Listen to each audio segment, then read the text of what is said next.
Single-digit temperatures continue throughout the week, which leaves many customers worried about pipes bursting in their homes. 13 News reporter Delaney Wells spoke with a local technician and has tips on how to prevent a possible flood. Fears of frozen pipes bursting is a common theme throughout winter storms, and Winter Storm Fern has been no different. But plumbers have several steps to take to prepare and prevent the possibility of flooding. I leave just a little drip running, pretty much just the smallest continuous stream you can.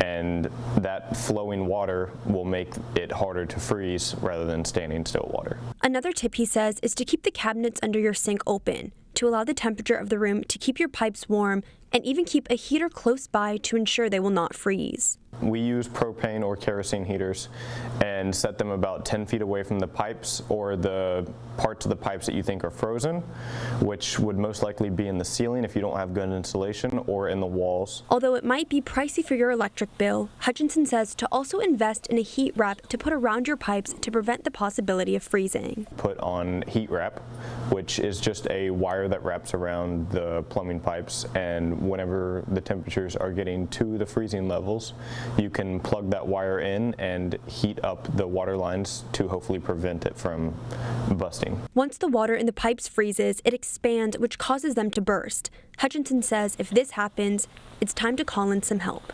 Once your pipes burst, if they do burst, the best thing to do would be to call a technician like me.